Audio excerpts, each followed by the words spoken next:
नमस्कार दोस्तों, मैं मृत्युंजय आपका स्वागत करता हूं हमारे इस चैनल सटीक परामर्श में। और आज जो हम आपसे बात करने वाले हैं वो नमक बिजनेस के लाइसेंस के बारे में बात करने वाले हैं, उसके एक सब्जेक्ट के ऊपर, क्योंकि उस पर भी बहुत सारा क्वेश्चन हम लोगों का आ रहा था और लोगों को थोड़ा क्लियरिटी में उसमें कमी थी कि क्या होगा नहीं होगा। इस वजह से ये जो क्वेश्चन है हम लोगों के सामने लेके आए हुए हैं।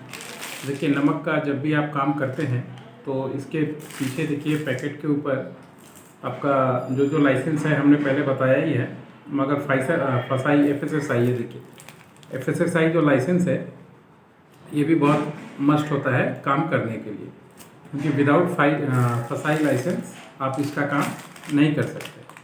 और नमक में जो फसाई लगता है वो अब जब आप नमक का ब्रांड अपना निकालिएगा, अपना काम कीजिएगा, तो आपका स्टेट लेवल का फसाई लगता है। और स्टेट लेवल का जब काम कीजिएगा तो इसका गवर्नमेंट का जो फीस शायद 5,500-6 हज़ार रुपये है, प्लस बाकी जो भी कंसल्टेंट काम करता है वो अपना चार्ज लगता है। तो इसमें सबसे बड़ा डॉक्यूमेंटेशन में प्रॉब्लम कहाँ पे आता है कि मान लीजिए अगर हम कोलकाता के ट्रेडर हैं, जैसे हमने ये पैकेट दिखाया, तो ये कोलकाता के ट्रेडर हैं।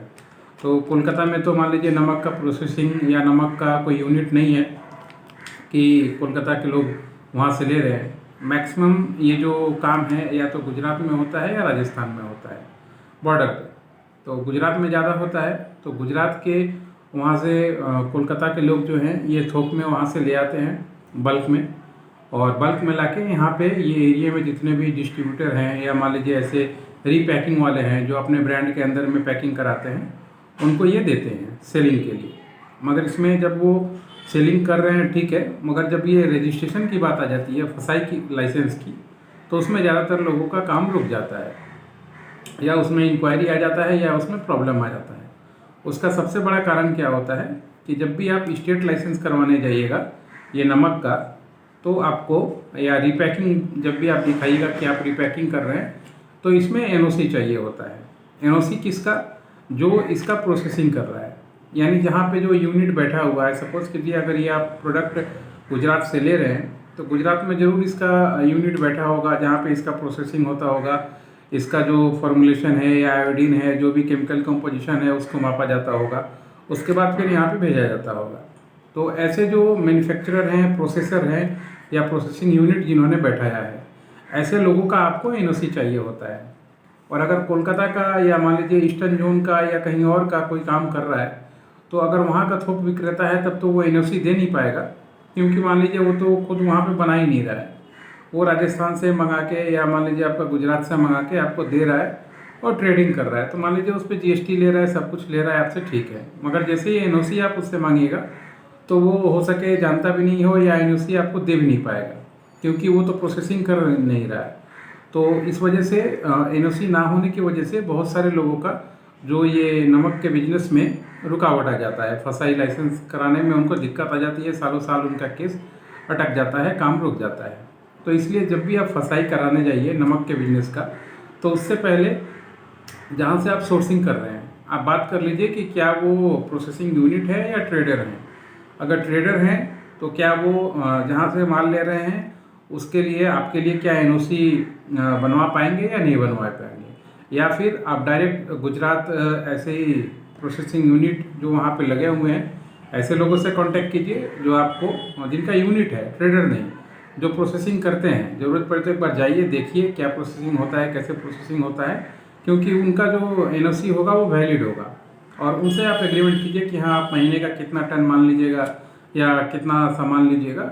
अगर वो NOC आपको देते हैं तो वो NOC जो है उनका दिया हुआ NOC वो वैलिड है, और वो NOC आपका जब फसाई रजिस्ट्रेशन होगा स्टेट लेवल का तो इसमें देना पड़ेगा। और जब वो NOC आप लगाइएगा तो आपको फसाई लाइसेंस मिलने में कोई दिक्कत नहीं होगा, खासकर नमक के बिजनेस में।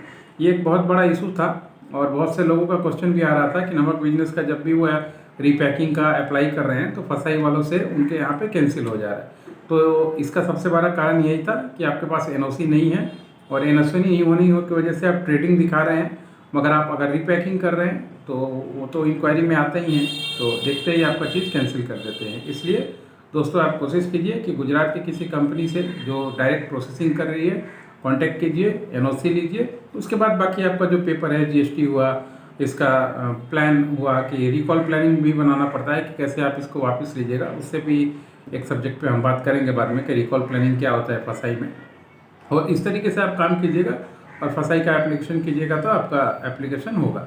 अगर आपको भी फूड रिलेटेड कोई भी बिजनेस कर रहे हैं आप और फसाई लाइसेंस में आपको दिक्कत आ रहा है तो आप हमारी कंसल्टिंग ले सकते हैं, जिसमें हम लोग आपको बता देंगे कि क्या प्रोसेस होगा, कितना फ़ीस होगा और क्या क्या आइटम या क्या क्या डॉक्यूमेंटेशन आपको पहले रेडी कर लेना पड़ेगा एप्लीकेशन के पहले, ताकि जब आप उनको दें तो आपका चीज़ कैंसिल ना हो, आपको चीज़ें मिल जाए। आशा करता हूँ दोस्तों आज का जो वीडियो है आपको अच्छा लगेगा और इन्फॉर्मेटिव चीज़ था फसाई के रिलेटेड। आगे भी इस तरीके से हमारा वीडियो देखते रहिए। हमारे चैनल को काफ़ी आप लोगों से हेल्प हुआ है और काफ़ी ग्रोथ मिला है, और अगर ऐसे भी आप इस तरीके से बने रहें तो हमारा ग्रोथ ज़रूर और आपका भी ग्रोथ हम कोशिश करेंगे कि अपने चैनल के थ्रू या आपके सब्जेक्ट को पकड़ा जाए ताकि आपका भी काम में प्रोग्रेस होता रहे। आज के लिए इतना ही दोस्तों, नमस्कार।